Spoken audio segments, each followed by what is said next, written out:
Kehidupan semakin berat. Mungkin inilah fakta yang kami dapatkan di lapangan selama masa pandemi ini belum berakhir. Rasanya selama masa penerapan PPKM ini belum berakhir, kesulitan ekonomi sangat dirasakan hampir seluruh lapisan masyarakat. Ruang gerak dibatasi, perut meronta, kesulitan mencari nafkah. Inilah kenyataan hidup yang harus dijalani dan dirasakan warga di negeri tercinta ini. Video viral angkot yang berada di wilayah Depok, Jawa Barat mungkin salah satu curahan hati dari sekian banyak cerita warga di kala pandemi ini belum selesai. Joko, sopir angkot jurusan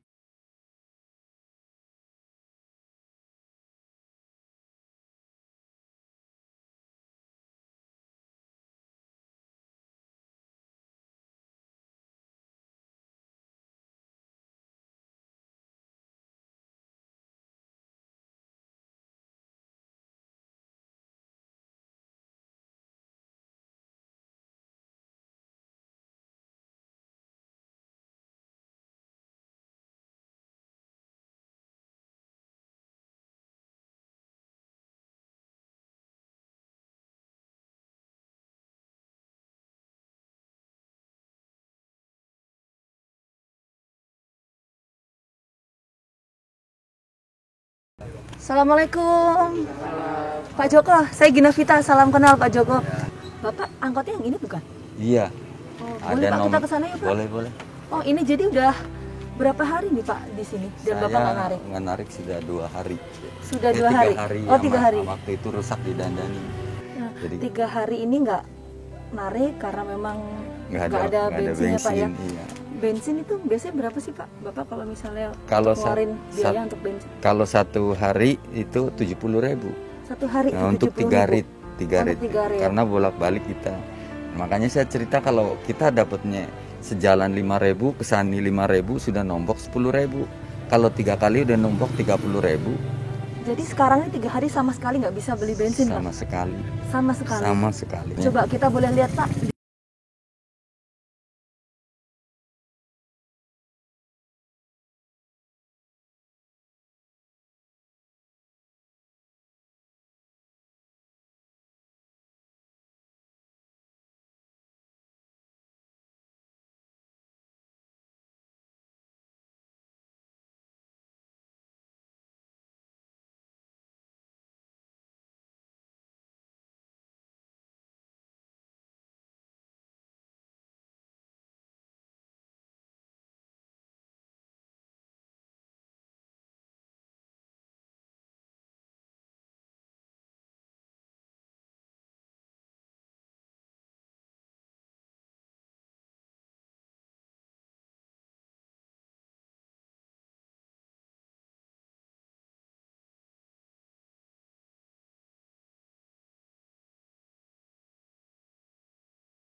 makin berat. Menjual semua barang yang masih bisa dijadikan rupiah pun dilakukan. Begini keadaannya tuh. Oh, jadi ini kasur, tempat tidur. Tadinya Permisi ya, ada Bu.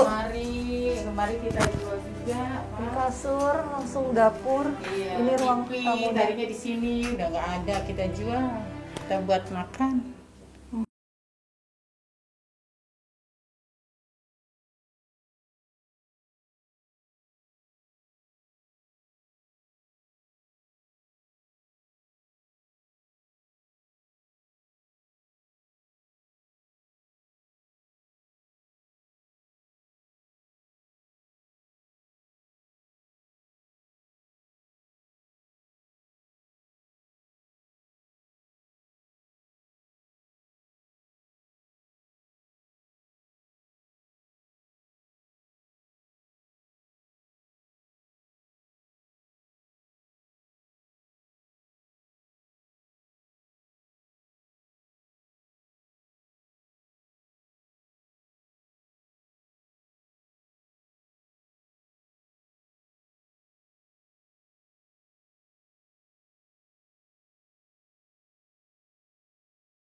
Pukulan mungkin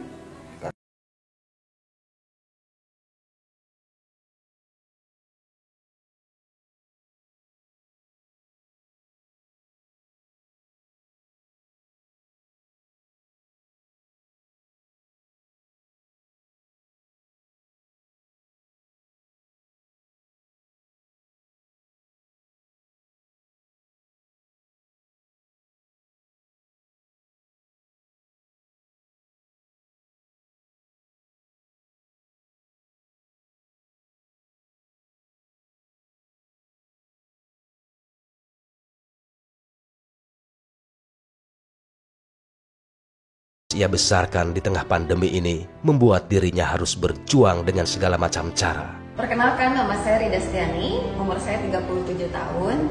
Profesi saya sebagai pelatih olahraga dengan program senam Salsation, Zumba, Workout Foundation, kemudian Confit.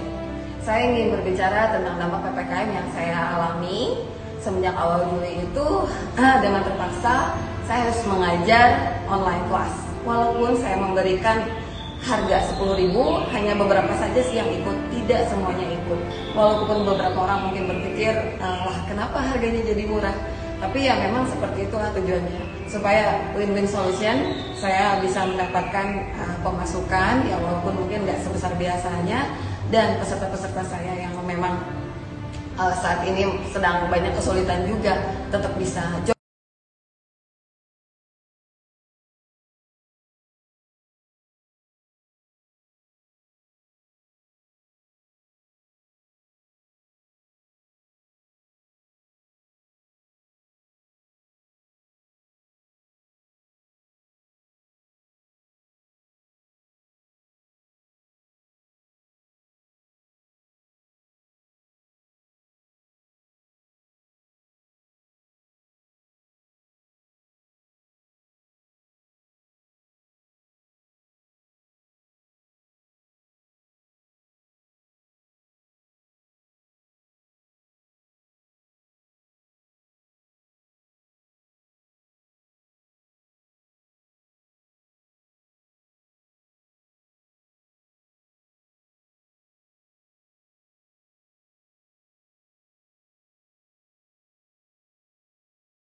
Ini, para pelaku usaha mungkin sudah lelah dengan adanya pemberlakuan PPKM ini. Namun di sisi barat Jakarta, tim Fakta mendapatkan pedagang angkringan yang menggugat Presiden Joko Widodo. Muhammad Aslam, dirinya lah yang melakukan gugatan kepada Presiden Joko Widodo di kala pandemi ini masih berlangsung. Karena di saat pandemi yang ia hadapi saat ini, hanya kerugian yang ia dapatkan. Perubahan kebijakan yang dilakukan pemerintah membuatnya semakin berat dalam menjual dagangannya. Jadi betul ya Mas ya, kemarin ini Mas Aslam menggugat Presiden Joko Widodo terkait perpanjangan PPKM. Betul, Pak. Apa alasan menggugat ya Mas ya? Ya alasannya ya berdagang dampaknya tuh ya beda banget Mbak dengan adanya PPKM ini sama yang waktu zaman PSBB itu dampaknya jauh banget gitu loh. Sebelum ada PPKM ya enak banget Mbak, kayak dagang tempat rame kayak gitu kan. Cuman pas adanya PPKM ya benar-benar kayak sepi gitu loh, karena pas waktu yang PPKM pertama di tanggal 3 Juli itu saya sempat dapat surat himbauan kan, himbauan dari Satpol PP. Jadi diantar itu pas per tanggal 2 Juli kalau nggak salah. Jadi pas tanggal 3 Juli itu kan harus sudah mulai efektif kan. Itu awal-awal PPKM darurat ya? PPKM darurat. Nah, terus jadi jam 8 itu memang harus sudah ditutup kayak gitu kan. Maksudnya dalam artian memang ada surat himbauan di situ tertulis jam 8 sudah tutup. Cuman lo bisa buka dari pagi sampai jam 8 malam. Dan ramenya biasanya malam karena angkringan ya? Angkringan kan lesehan, pasti kan rame di atas jam 8 malam, Mak. Pemberlakuan pembatasan jam operasional tempat makan hingga pukul 8 malam harus ia turuti, meskipun pada akhirnya tempat usahanya pernah terkena razia Satpol PP. Kelonggaran yang dilakukan pemerintah tidak membuat para pengunjung angkringan malam ini semakin ramai.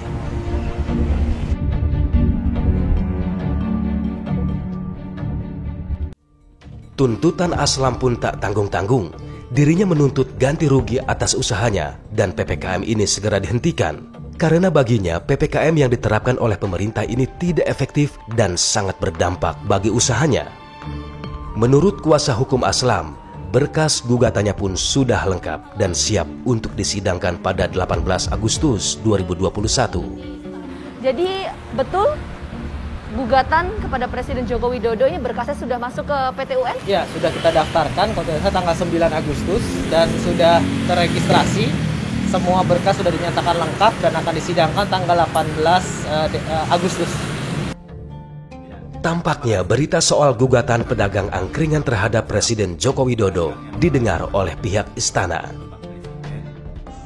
Mengenai isi tuntutan Muhammad Aslam yang meminta agar pemerintah menghapus kebijakan PPKM, dirinya mengatakan bahwa setiap kebijakan memiliki dampak yang tidak diinginkan masyarakat. Jadi yang namanya kebijakan memang selalu memiliki dampak, apalagi di pilihan-pilihan sulit seperti sekarang. Semua yang terjadi pasti menjadi pilihan yang sulit. Namun yang terpenting, pemerintah selalu berupaya untuk hadir. Pemerintah selalu berupaya untuk memastikan bahwa masyarakat tidak menghadapi dampak pandemi ini sendirian.